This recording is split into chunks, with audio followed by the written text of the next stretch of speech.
2014 비시오 말 하거트리 মন্ত্রীপক্ষ নরেন্দ্র মোদী মন্ত্রীপক্ষनि আজতাय आजकमनि उलो हागतर बाहायगेतेबो हामक्राय क्रायनाय आयं बोखनो सामं क्रायदागो বার हागतर মন্ত্রীপক্ষ নরেন্দ্র মোদী বরিরंनि साखाबो फान बक सिमनि लगे लगे बाहायके बरिरंनो रांगहै बिसिंतै बरिरंनो बसकांगो आगग्रि विमान आबरतै जयाबैनो सामं क्राय बसकांगो हिमितगो सांग्रांसलो बुवाग राखर आगुरि प्रगेमो नो बरि कमिशननि बहागतै बरिरंनोतै कायसा सेमिनार क्रायजाखा माजाका हासिनि मन्त्रिफ्रा प्रफेसर डॉक्टर मानिक साहा हदा हामक्रे हदारिं नांबिदिनि मन्त्री टिंकुराय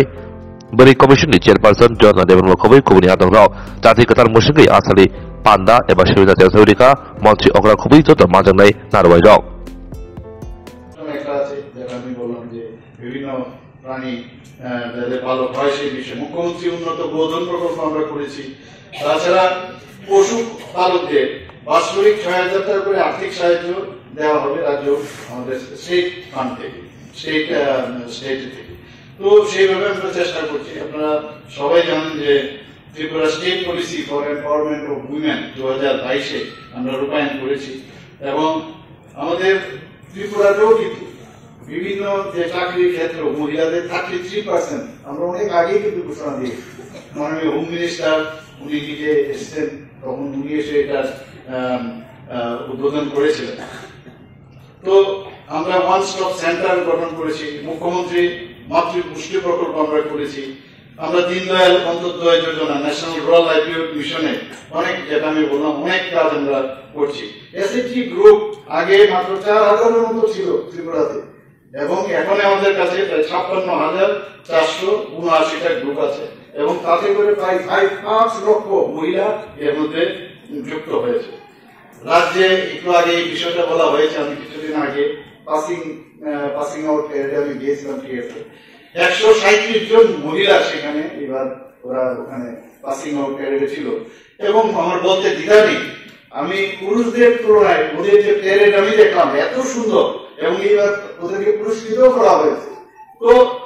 যে কথাটা আমি বলার চেষ্টা করেছি যে মহিলারা সবসময় একটা প্ল্যাটফর্ম চায়, আমাদের মাননীয় প্রধানমন্ত্রী যে প্ল্যাটফর্ম দিচ্ছে আমরাও প্ল্যাটফর্ম দিচ্ছি এবং আমি আশা করি যে আমাদের ত্রিপুরা রাজ্যের মহিলারাও কোনো অংশে পাবে। সে কিছুদিন আগেও আমি দেখলাম আমাদের একজন মেয়ে ত্রিপুরা, সে পাইলট হয়েছে, প্রথমবার ত্রিপুরা থেকে একটা পাইলট হয়েছে। আপনারা ভাবুন কি, মানে এক সময় অবাক লাগে, ট্রেনের ড্রাইভার হয়েছে এক মহিলা, ভাবুন তো কেন সম্ভব না? আপনাদের মধ্যে ভিতর থেকে আসতে হবে। সবসময় মহিলারা মনে করে যে আমার কাজ হচ্ছে ঘরে রান্না বান্না ইত্যাদি, এগুলি তো ছিল আগে, কিন্তু এখন কিন্তু পাল্টে গেছে, যুগ পাল্টাচ্ছে। একটা টাইম আসবে যেমন আমরা প্রধানমন্ত্রী যে বিষয়ে কাজ করছেন যে সব কাজ সবার জন্য, মানে পুরুষদেরও একটা এই কাজ করতে হবে, মেয়েদেরও এই কাজ করতে হবে।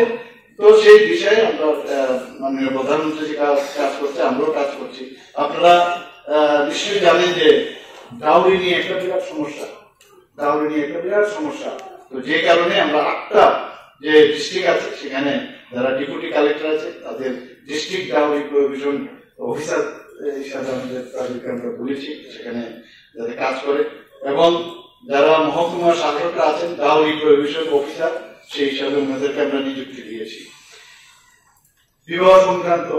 এবং পারিবারিক সমস্যা, এটা একটা সবসময় একটা বেদি এটা থাকে, তার জন্য আমরা 6টি ফ্যামিলি কোড আমরা স্থাপন করেছি সারা ত্রিপুরাতে।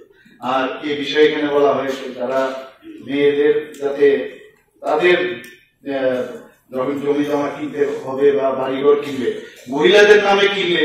1% তো বিরাট সংখ্যা, তো 1% পুরুষরা ভাবে যে আমার মিসেস বা আমার মেয়ের নামে করে, তো 1% যে 5% দিতে হয় পুরুষদের, তো 1% তাতে তাদেরকেও মানে তাদের যে রাইট সেটাও কিন্তু প্রতিষ্ঠিত হবে। আপনারা নিশ্চয়ই জানেন যে আমাদের মাননীয় প্রধানমন্ত্রীজি যে যখন বলেছেন যে মহিলাদের সম্মান আমাদের রাখতে হবে, ত্রিপুরাতে 85টি পিঙ্ক টয়লেট তৈরি আমরা ঘোষণা আমরা দিয়েছি এবং সেখানে আমরা জানি রাস্তাঘাটে অনেক সময় অসুবিধা হয়, কারণ পুরুষদের যে টয়লেট ঢুকতে অনেক সময় একটু অসুবিধা হয়, পিঙ্ক টয়লেট তার কালার ইত্যাদি দূর থেকে যেন দেখা যায়, তার জন্য আমরা একটা পিঙ্ক টয়লেটের এখানে ব্যবস্থা করছি এবং আমি আশা করি যে আজকের এই যে সেমিনার সেটা ফলপ্রসূ হবে এবং এর থেকে আপনারা অনেক কিছু জানবেন এবং সেখান থেকে এই জ্ঞান নিয়ে সেটা যেন এখানে আসাটা না, এই জ্ঞান নিয়ে যেন তার ইমপ্লিমেন্টেশন হয়, সেই জন্য কাজ করেন। এবং আপনাদের সাথে আমাদের সরকার আছে এবং আমরা যারা জনপ্রতিনিধিরা আছেন, আমার খুব ভালো লাগলো যে এখানে মহিলা কমিশন এই ধরনের একটা আইডিয়া নিয়ে আমি একটু অবাক হয়ে গেলাম যে মহিলা কমিশন তো আমরা সাধারণত জানি যে বসে থাকে খালি যে কোথায় কি সমস্যা হচ্ছে, মেয়েদের নিয়ে কি সমস্যা হচ্ছে, কে নির্যাতিত, সেখানে পৌঁছে দেওয়া। এটা একটা ইনোভেটিভ আইডিয়া, সেটা দিল্লি থেকে এই আইডিয়া এসছে এবং সবকিছুর মূল কিন্তু একটা জায়গা, সেটা হচ্ছে মাননীয় প্রধানমন্ত্রী নরেন্দ্র মোদী। এই ধরনের যে সেমিনার, আগামী দিনে আরো এই ধরনের কোন সেমিনার যদি হয় এবং আমাদের বোনেরা এবং মায়েদের মেয়েদের তাদের যদি আর্থসামাজিক উন্নয়ন হয়, আমি শিওর যে ত্রিপুরা এক, ত্রিপুরা শ্রেষ্ঠ ত্রিপুরা সেটা হবে, এক ভারত শ্রেষ্ঠ ভারত হবে, এই আশা রেখে আমি